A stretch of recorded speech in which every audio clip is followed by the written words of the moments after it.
The English language contains dozens of words that describe the dog. Yet none alone seems entirely adequate. Loving, loyal, devoted, amusing, spirited, tireless.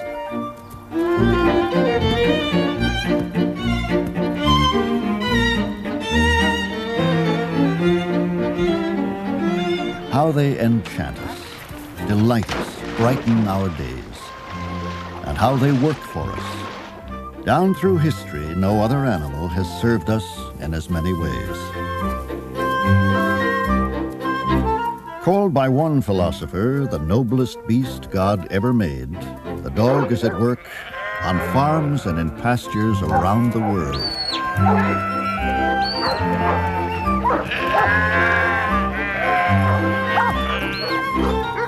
Across the forbidding reaches of the frozen north.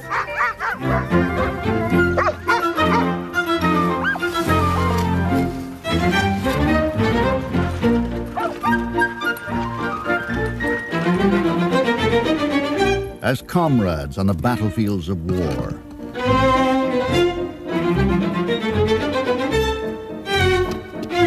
Seeking even the faintest scent of a buried victim of disaster.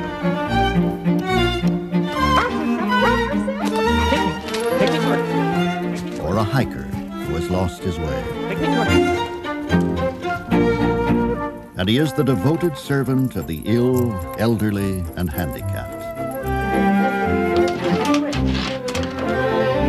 We will never know exactly how this unprecedented partnership came about or when. But one story tells us, in the beginning, God created man. But seeing him so feeble, he gave him the dog.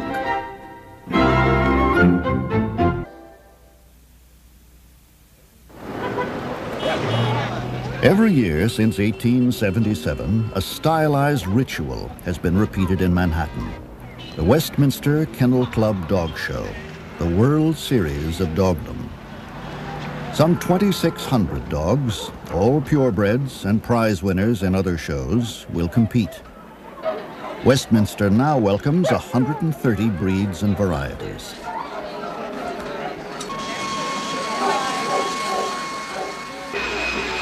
There are 52 million dogs in the United States. While some romp in the yard or sleep by the fire, others are being carefully primped and primed to take home ribbons. Right. Oh, right. What do you say, huh? Right. Give me another kiss.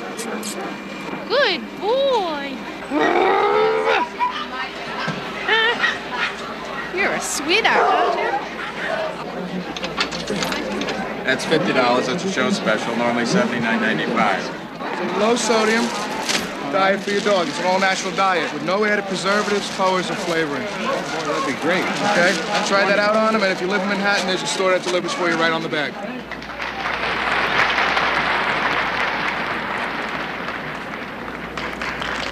While most show dogs today perform no labor at all outside the arena, historically their ancestors worked side by side with man.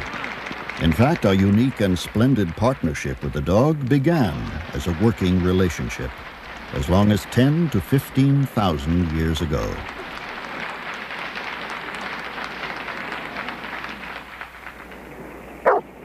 Over the centuries, many of their jobs became obsolete. One that has continued is tending sheep. In New Zealand, sheep outnumber people 20 to 1, and a saying goes, no dog, no shepherd. No shepherd, no sheep, no wool or meat. With dogs at their side, New Zealand farmers now rank second in wool exports and are near the top in meat products. Some of New Zealand's backcountry is so remote, it is only accessible by helicopter. The dogs may not like the ride, but where the shepherd goes, so goes his devoted dog.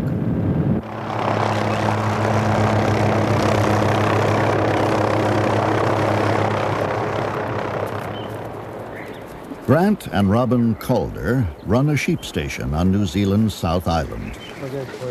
Grant is a champion breeder and trainer of sheepdogs in the tradition of his father and grandfather before him. Much of New Zealand is mountainous country, suitable only for grazing. Without the sheepdog, this would be wasteland. Working their 13,000-acre property with no additional hands, the husband and wife team herd 7,500 sheep. It's a fairly unusual partnership that husband and wife work a farm like this together, but thanks to the dogs we can manage to do it. Without them, we just couldn't do it. A useless farmer could come onto this place with my team of dogs and work out how to work them and actually make a living here. But if you took my dogs away and left me on this place, we would be broken 12 months. Yeah, pup. Come on, I have to give you a name. One of the two types of dogs the Calders breed is called a huntaway. Grant begins training at about 3 months. Huntaways work the sheep from behind, facing away from the shepherd. It's the first signs of a pup starting to work is to go over there like that and chase those sheep. If I put a string on that pup, the noise would start coming, and that's the makings of a huntaway dog. We've got a few sheep over there. Good boy. Good boy. Good boy. Even early in the training, a simple tug of the string keeps this pup facing correctly. Good boy. Good boy. Good boy.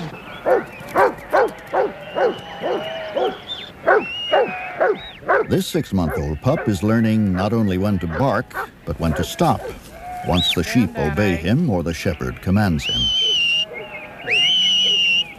Will I go, Danny? Will I go, Danny? Come here. Good boy. That's good. Good boy. Oh, you love it, don't you? The second type, working the Calder sheep, is called a heading dog. They virtually never bark, but control the sheep entirely with their eyes. She tries to mesmerise them. She can introduce herself quietly, looking straight into the sheep's eyes.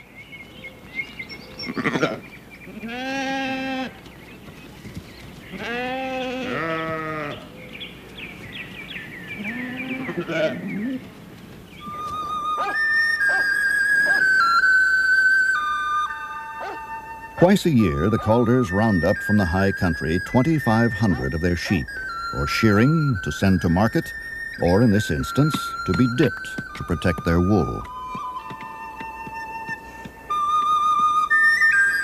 Robin works on a high ridge, and Grant is lower down as they and their 10 dogs begin to pull the flock together. Because sheep in New Zealand have no natural enemies, they have never developed a herding instinct, and therefore spread far afield.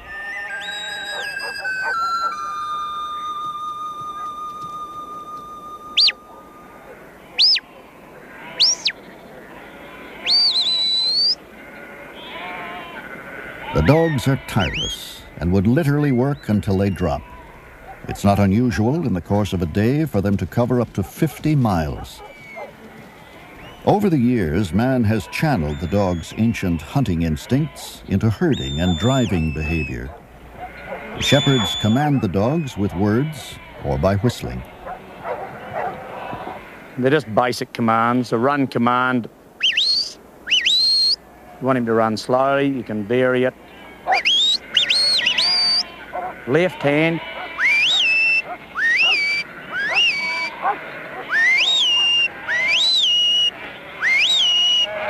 Right hand.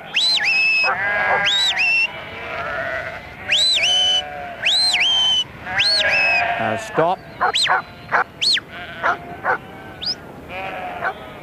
When he's finished the job, you got 2 commands to call him off. One's will I go, and the other one is will I go.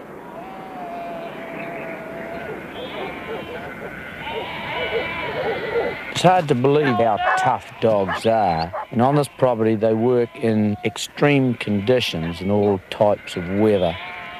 Even with a dog in those sort of conditions, everything might be against him. He might have cut feet. He might have snowballs built up on him. They will always try and run. They will always try their best to do and complete the job that you put in front of them. Like army sergeants on alert, the dogs keep the flock moving. In 1 week's time, the remarkable team of 2 people and their 10 steadfast dogs have completed the roundup.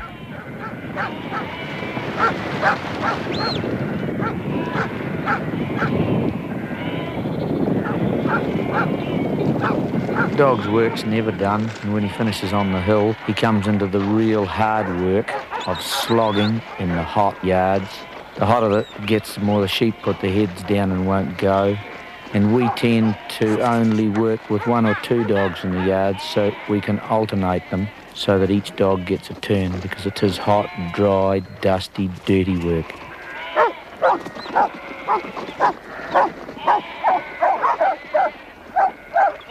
Because of the intense heat, the tired sheep often don't want to move, creating traffic jams in the tight confines of the pen.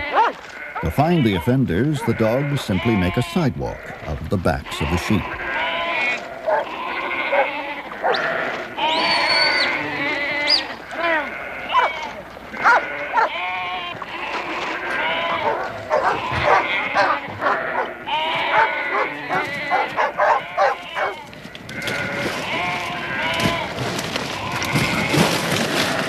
After a chemical dip for protection against external parasites, the sheep will be set free to wander up to the high country again to graze until the next roundup.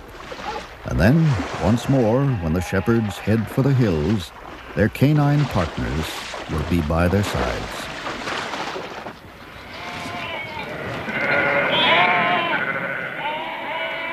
For us to spend a day on the hill, horse and dogs, the companionship and love and hard work that they give to us, you could never receive from any other animal in the world. The New Zealand farmer and his dog have become a world-famous partnership.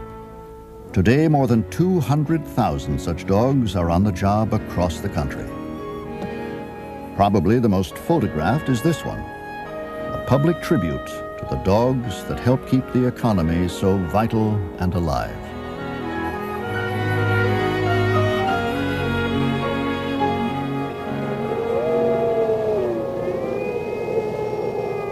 The origins of the domesticated dog lie shrouded in the distant past, but it is generally agreed that the dog evolved from the wolf, or that both share a common ancestor. Wolves and dogs have the same basic anatomy, physiology, and patterns of behavior. And underneath the dog's domestic facade lie the instincts of a predatory hunter. Wolves live and hunt in packs. Unlike other meat eaters, such as members of the cat family that ambush their prey, wolves stalk, chase after, and run down prey.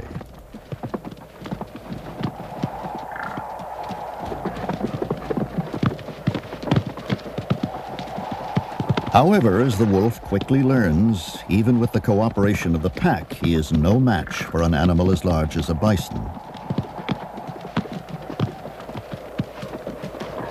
The mainstay of the wolf's diet are animals the size of deer, small moose, or elk. Pack behavior is strictly regulated by a dominance hierarchy understood by all members. In the dog, pack loyalty is basically unaltered, even after thousands of years of domestication. The main difference is the dog looks to man as leader of the pack. Modern-day scientists have pondered why early man, himself a flesh-eating hunter, would have turned competitors like wolves or wild dogs into allies. Animal behaviorist Dr. Michael Fox, one of the world's leading experts on wolves and dogs, has one explanation for how the partnership may have begun.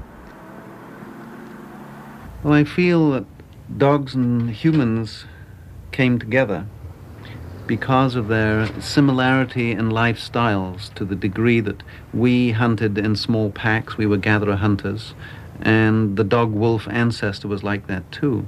And it's quite probable that the early hunting societies found that dogs were pretty good allies if they were properly socialized to help locate and even ambush prey.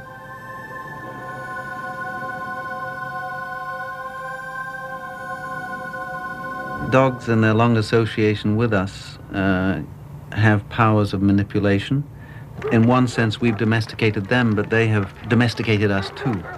We have the situation where the dog will come up and just look at you, and you have to feed it. The dog knows how to touch your heart. They have a power in the eye. Some people think that their dogs have ESP, that they know what you're feeling and thinking, but they're acute observers of our body language. You know, when we're depressed or happy or anxious, they're reading all that all the time, because that's how they communicate with each other too. In finding out about each other and the rest of the world, smell is the dog's primary tool. It is said their ability to smell is at least 500 times greater than our own. Their hearing, too, is better than ours, but they see less well and are colorblind. There are 350 recognized breeds of dogs in the world. Regardless of outward differences, they are all the same species, Canis familiaris. Their wide diversity in appearance can often be explained by the work humans have bred dogs to do. In the language of his native Germany, Dachshund means badger dog. His short, stubby legs and narrow body made him ideal for squeezing into burrows after prey. Terriers, too, were bred small and low to the ground, so they could plunge into dark holes in pursuit of rats or foxes. The name terrier comes from the Latin word terra, or earth.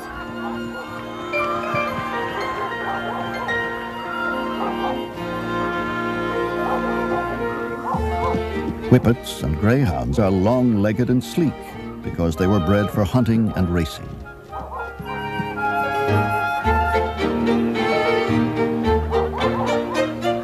Firehouse mascots today, Dalmatians, were companions to charioteers in ancient times. In Elizabethan England, they gained fame as coach dogs with a calming effect on the horses. The regal Chow Chow boasts a 2,000-year history in China as hunter and guard. For centuries, dogs have helped man hunt. Today, we've made them highly specialized. Pointers only point, nose high, body frozen in place. And retrievers only retrieve, joyfully leaping into even frigid waters to bring back their quarry.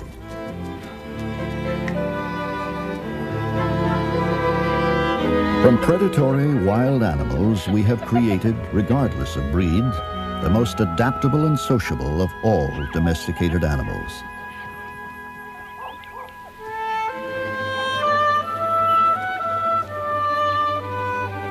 It is not precisely known when we first put dogs to work as entertainers, but one of the most famous, adored by countless millions, is Lassie.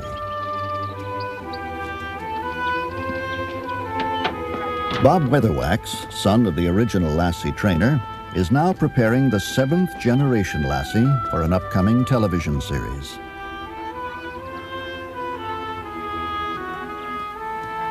Hey, come on! To get the 7 dogs who have actually appeared on the screen, Bob and Rudd Weatherwax had to breed more than 200 collies to get just the right coloration, intelligence, and temperament.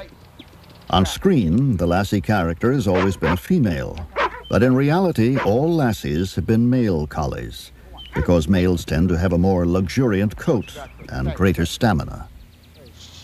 The Lassie legend began in the 1940s with a dog named Pal.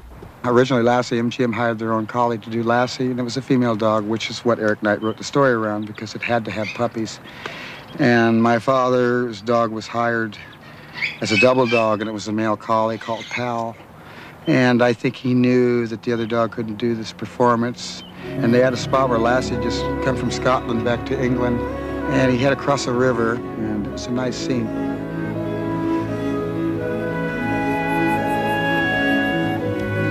The genius of Rudd Weatherwax came through in this scene, in which he taught Lassie to look naturally exhausted.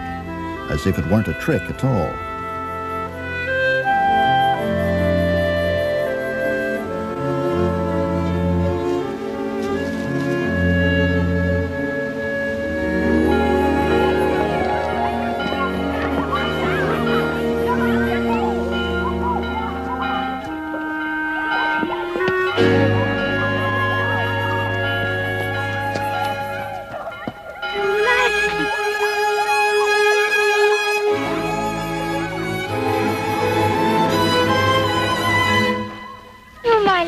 Come home.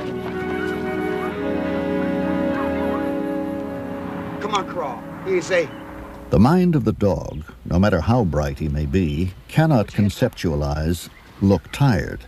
But the dog can obey a series of off-screen commands, given in a specific order, that result in the tired look the audience sees. Sweet. Stay. Stay. That's a boy. Stay. Compared to many dogs that bring a large measure of instinct to their work, dog actors start out as a blank slate. Because they are intelligent, they are capable of learning. The motivation to learn, the willingness to behave in such undog-like ways, is based simply on the dog's desire for human praise. Dog's man's best friend. I think they're the most domesticated of all animals, and they want to please. They want to be with man. It's like A for effort. They'll give you that effort. All right, come on. Hup. Hup. All right, come on over here. Come on. All right. Take a bow.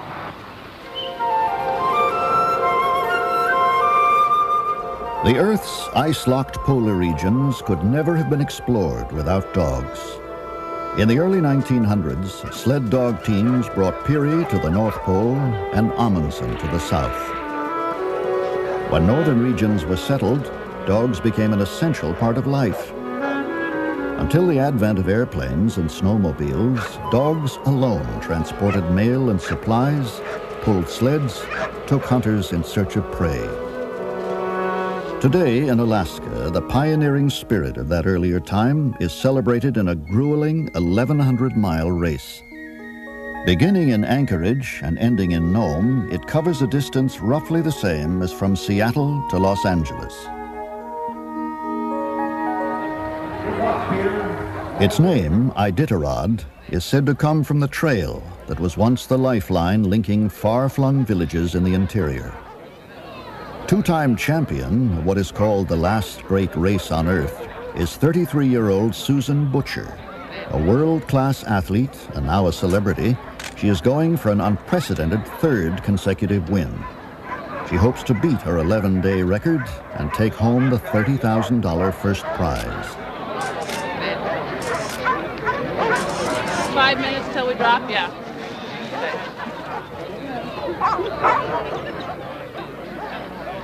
I've been racing in the Iditarod for 10 years now, and I think over all the years, I've been basically in the top 10, and I think that all comes from my training ability with the dogs, and the time that I spend with them, and the conditioning that I put on them. And then the rest has to be up to the dogs. I've got good dogs, and I've bred them and raised them purely for long-distance racing. Many observers feel that the time Susan spends with her dogs and the affection she lavishes on them are key elements of her success. 10, 9, 8, 53 teams will leave at 2-minute intervals. 4, 3, 2, 1, go.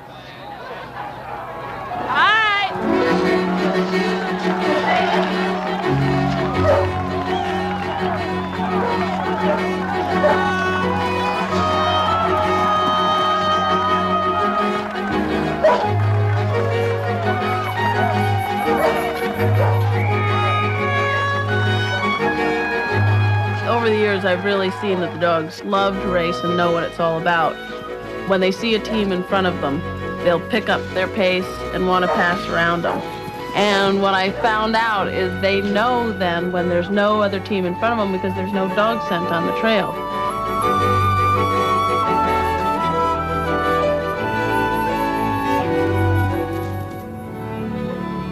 In 1975, when she moved to America's last frontier, the adventuresome 20-year-old first lived in a tent, then single-handedly built a log cabin.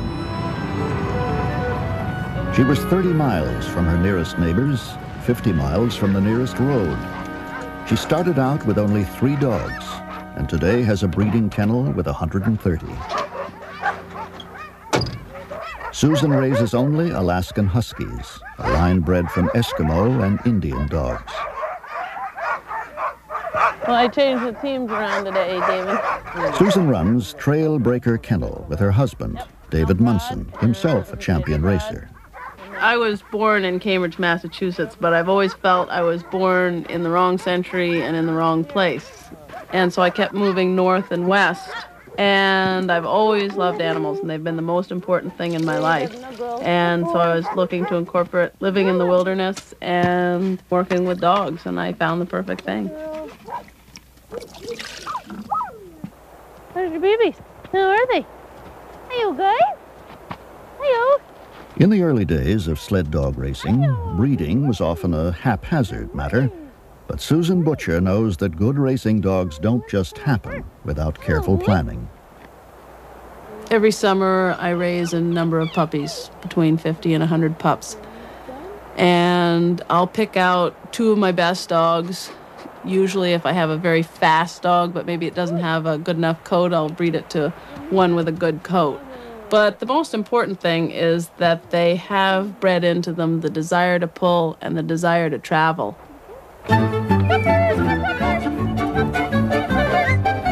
And travel they do, every day with either Susan or her dog handler.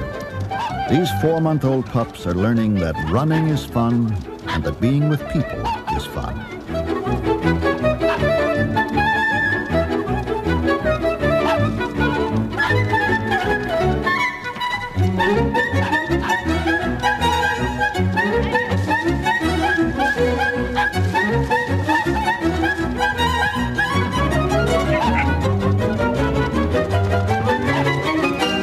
There's a lot of mushers that don't really like to make their dogs into pet dogs and feel that they have to keep them very separated and make them a working animal only. But I feel that the best thing that you can do with a dog is to really bond them to yourself. So we're just trying to teach them to respect us and trust us and vice versa. I have to trust my life in their hands all the time, and they should learn to trust me with their life. And then when you're out there racing, that trust is what's going to make you able to win. Are you going to be my next all-time best leader? Are you going to be my all-time best leader? Every night, Susan and David bring a few dogs into the cabin for extra attention. It's done as part of Susan's training strategy, but also because she quite simply adores her dogs. Every fall is a really exciting time for me and for the dogs. As the temperatures get colder, we just develop a certain excitement towards winter. When it starts to get cold, the dogs just start making a lot of noise, running around their chains. They're just antsy. They want to get going. They just show me in many ways that they're ready to roll, ready for the racing season. All the adult dogs are run 3 to 4 times a week throughout the year. As with all athletes, conditioning is vital to their performance.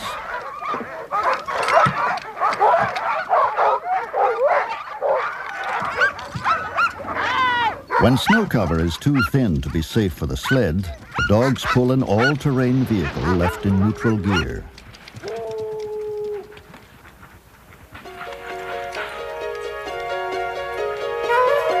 To some 200 miles of trails, Susan adds new ones each year to keep the dogs from getting bored. A lot of people would look at my life and think it's a lot of hard work, but for me it's a labor of love, and I spend all day long with my dogs and work with them, and I'm my own boss. There's no one telling me what to do or at what time to do. I live way out here where I can go anywhere and do anything at any time of day, and I love that freedom. The best things for long-distance racing dogs are fast trotting speed and then they have to have good feet, and then you just want them to have a good attitude. Their heads are bent and they're just going for it, and they're paying attention to you and you're paying attention to them, and you just are working as a team.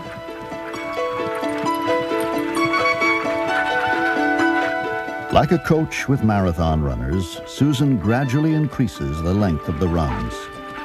Her goal is 50 miles without tiring. The dogs, never more happy than when on the trail, joyfully oblige.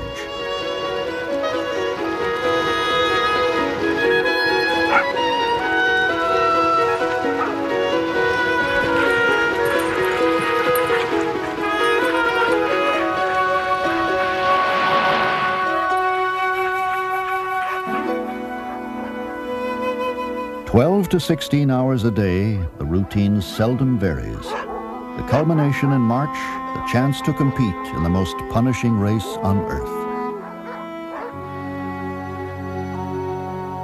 The mushers, as sled dog drivers are called, brave temperatures that can drop to 40 below. Except for one mandatory 24-hour rest stop, they may sleep only an hour or so each day, and only after the dogs are tended and fed. The route can be potentially treacherous at every turn.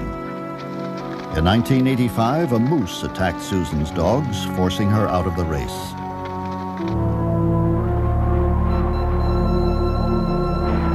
On the last leg of the race, along the frozen Bering Sea, mushers encounter the most severe weather. It is Susan Butcher's 10th day out, and she is trailing, as she has for most of the race. Now a violent storm has forced temperatures to plunge. Swirling snow has obliterated much of the trail. Both Susan and the dogs are pushed to the limit of their endurance. The storm has thwarted her nearest competitors, who have stopped to wait it out.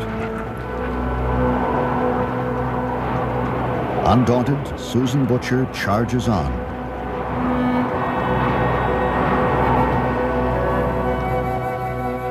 In Nome, expectant crowds gather.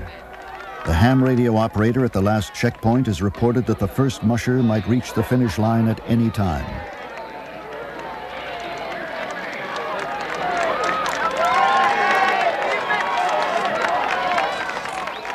In 11 days, 11 hours, and 42 minutes, a jubilant but exhausted Susan Butcher becomes the first person ever to win the Iditarod 3 consecutive times.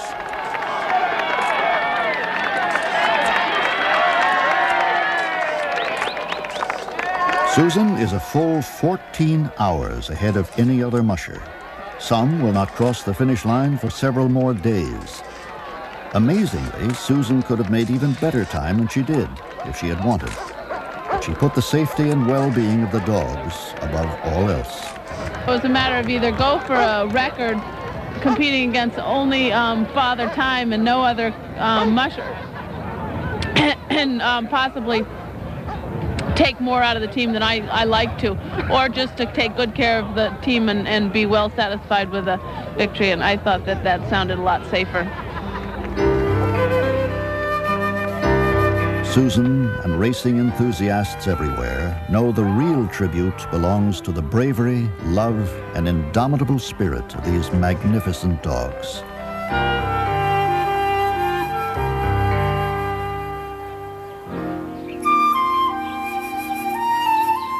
On an ordinary street in an ordinary California town, a drama, anything but ordinary, is quietly unfolding. 17-year-old Mike Knowlton was born with spina bifida, a disabling birth defect of the spine that occurs in 1 to 2 out of every 1,000 babies born in the United States. Good girl. Good girl. I just... Oh, yes, yes. Are you ready for more line? Mike must be cared for by his parents, Joy and Dale Knowlton, where he is totally paralyzed from the chest down. Mike walked on his own for many years. Then, without warning, his condition worsened. The last time he was walking was right about here. And at that point in time, he had to have support from one of us to move his legs. When we were told he was paralyzed and a wheelchair was going to be with him the rest of his life, Michael went into a depression for about 2 years. It was very hard for him to adjust. Now a dog has come into Mike's life, and the depression has lifted. Her name is Zest. Zest has made a major change. If I didn't have her, I don't know what I would do. She just really helps me a lot. A unique organization called Canine Companions for Independence, or CCI, brought Mike and Zest together. Using dogs to guide the blind is a well-known success story. CCI pioneered the idea that dogs could also help the wheelchair-bound. During an intensive 2-week training program, students master 89 commands. Good girl. No, don't touch, Ziggy. For their safety, as well as the dogs and the public's, they must gain total control over the animal's actions. CCI instructors have spent 6 months training the dogs. All right, good boy. Get him happy, everybody. One of the most important jobs is retrieving. Look, pet it, bring it here. Good. Keys are especially difficult because of their uneven edges, and dogs dislike the taste of metal. All right, good boy. Because they will be going home to very diverse environments, the teams are put into as many real-life situations as possible during the 2-week course. Today, on a college campus, the dogs encounter some other dogs that at first they think are real.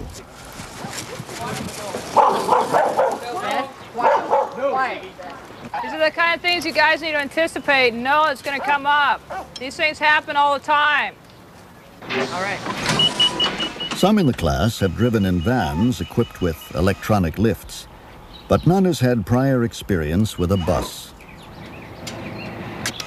For the dogs, too, this is a first. Remember, this is as new for her as it is for you. And even though it's new for you, you have to portray to her that you're confident. Okay, Jess. The most frustrating part was having them tell me to have the dog do something, and the dog wouldn't do it, and they wouldn't tell me how to get the dog to do it. But my biggest thing was, would I be able to make it through the 2 weeks? Because I kind of had doubts. Jess. No, Jess. Jess. Come on. She should come to you, not go around behind there. She doesn't understand that concept. Okay, so what I do to get her? You need to do what you need to take care of yourself and your dog. I got to start over again. The sheer physical exertion would cause some to simply give up, but Mike is determined. Finally, he and Zest are successful.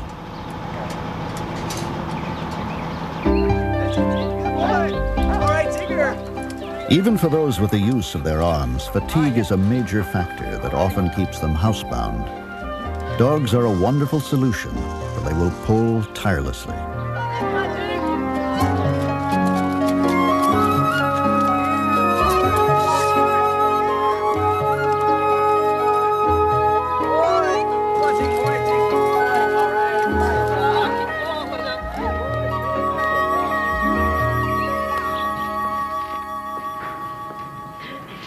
At the end of the 2 weeks, the last hurdle is the final exam. Of the more than 300 teams that have gone through CCI since it began in 1975, 90% of dogs and humans have passed.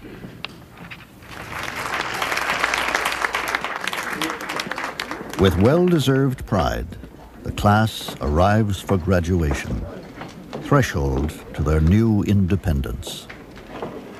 As you can see, this is quite a loving team. And throughout their lives, there's always going to be a lot of love and commitment on the part of these two.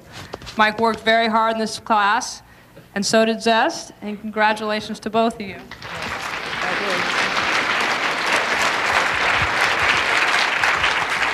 Ladies and gentlemen, Mike and Ziggy. The diplomas, appropriately, are inscribed with both names, student and dog alike. Mike and Zest.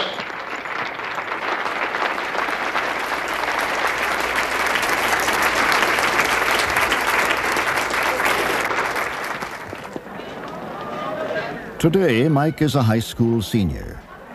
Having Zest has helped Mike vastly broaden his horizons, and now for the first time he is considering going on with his education, a vocational school where he thinks he might study computer science.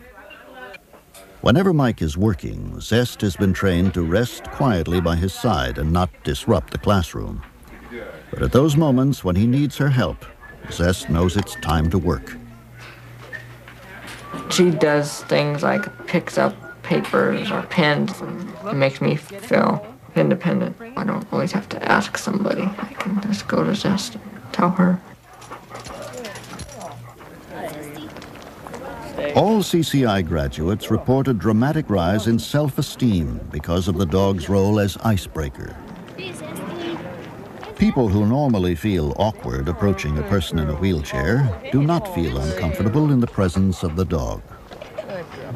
I'm real shy, and the last couple of months, it seems like it's easier to go up to people because most of the time, people come up to her, and then I kind of get into the conversation.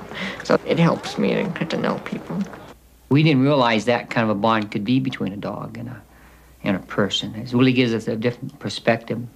We didn't realize that the dog could do as much for Michael's emotions as this dog has done. Okay, Zest, come here. Zest, draw, look. Draw, help switch, Zest. Draw, that's it. That's it, good, come on. Okay, Zest, come on. Draw, go to bed. A boy needing help and a loving canine at his side. Perhaps nowhere is the age-old covenant between man and dog more poignantly felt than here.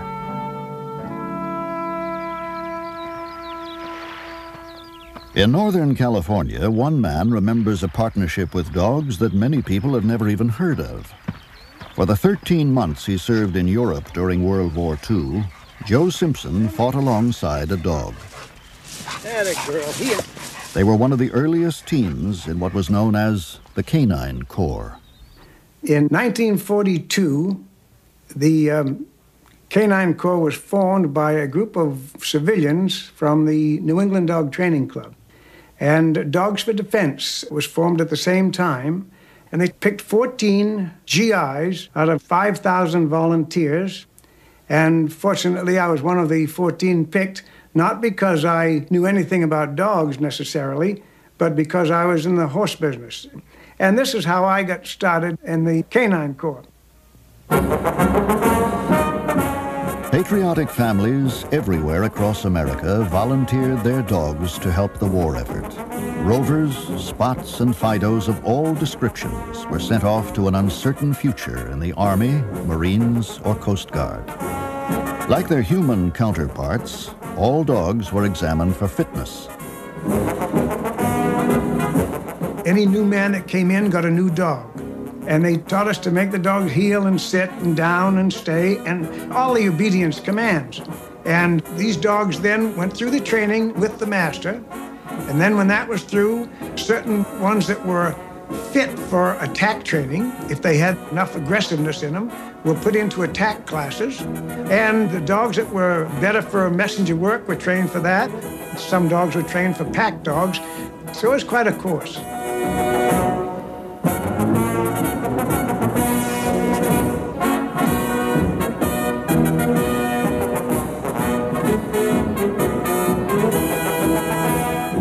In Europe, dogs were used in World War I, but this was our first use of them in combat. Some 10,000 served in many of the bloodiest battles across Europe and the South Pacific. If we needed to send a message back to the forward outpost, we had a messenger collar that we'd put the message in and put it around the dog. And the dog had to learn that when this collar was on him, he was to run as fast as he could back to the other master. Messenger dogs had to develop equal loyalty to two masters because they worked by going from one to the other. To ignore the noise and flames from exploding shells was hardest to teach.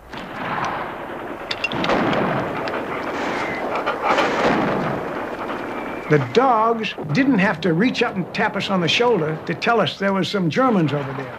We knew by watching our dog and being able to read the dog. This is very important with anyone working a dog. If you can read the dog, then you'll know what the dog is trying to tell you. And I owe my life to my dog, and I'm sure a lot of the other handlers would say the same thing.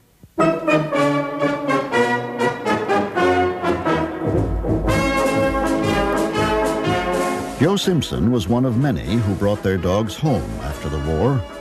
Intensive demilitarization programs retrained the animals before they were allowed to return to civilian life as the gentle and loving pets they had originally been.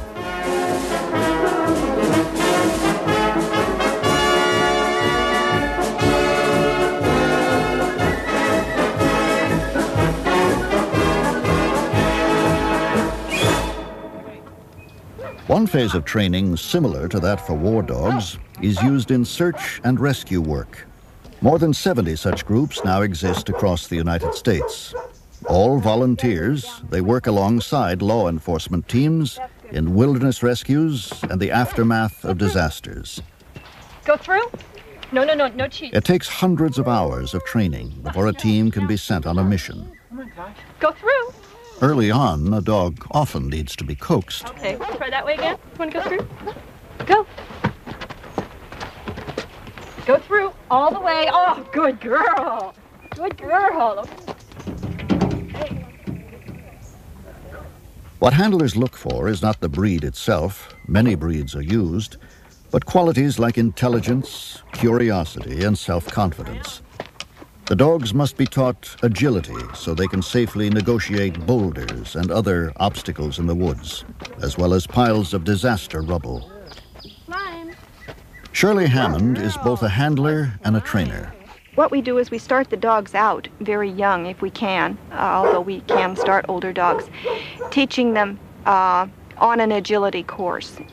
We do a lot of ladder climbing with the dogs, and this teaches them to use their back feet. Their back feet just normally follow their front feet, and they do not develop a knowledge of back feet unless they're taught to do something, feeling what they're putting it on and feeling for stability with it. Good dog, Tasha! Good girl! Good dog! This 12-week-old puppy confronts a ladder for the first time.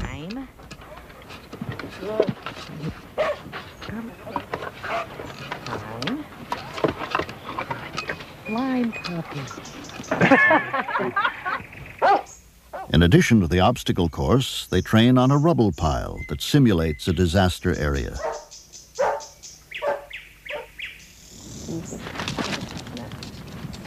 The uniform and helmet signal to Shirley's dog, Cinnamon, that now they are working.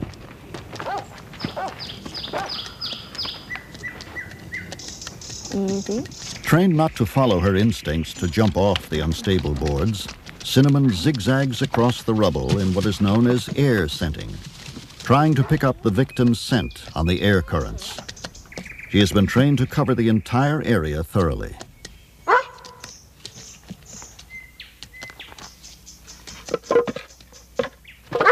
Once the victim, in this case a volunteer, has been found, the dog's job is to scratch and bark to alert the handler to the area with the most intense scent.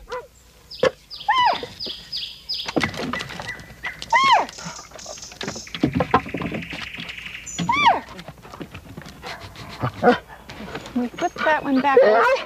Is he there?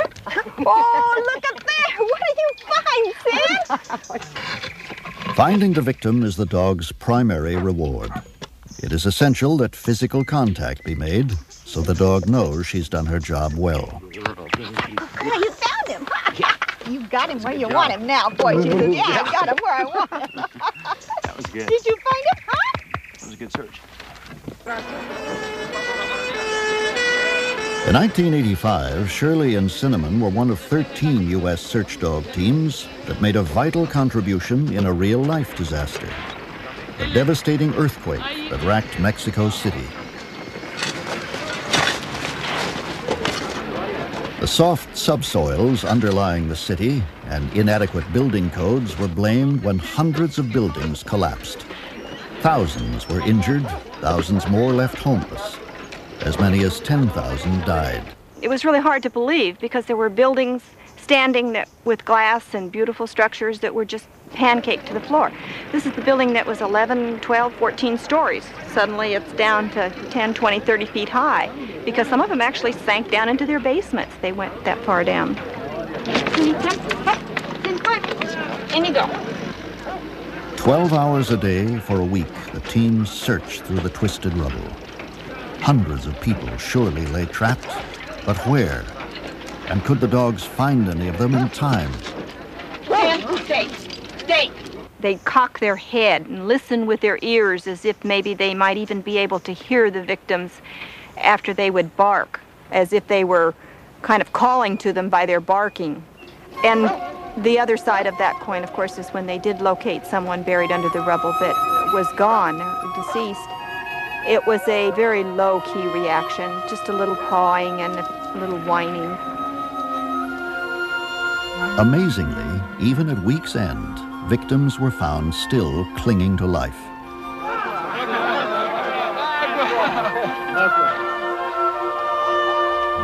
Only hours old when the quake hit, this baby was trapped for 9 days.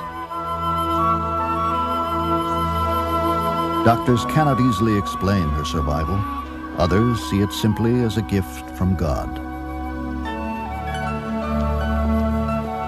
The Mexican people were just wonderful to us, and it was a warm, warm feeling. They were so appreciative of our being there, and it was really a very unique position to know that you were doing something that was helpful and that your dog was able to do it. And it's a feeling that says, this is what we've done it for. All the times we've been wet, we've been cold, we've been tired, we've been hot. This is real, and it's so exciting, so exciting. Many thousands of years ago, some long-forgotten caveman welcomed a wild animal into his home to share his fire and food. Through the centuries, the dogs that evolved have remained our enduring helpmates and unfaltering friends. Our own success as a species is due in no small measure to the fact that a canine partner has been by our side.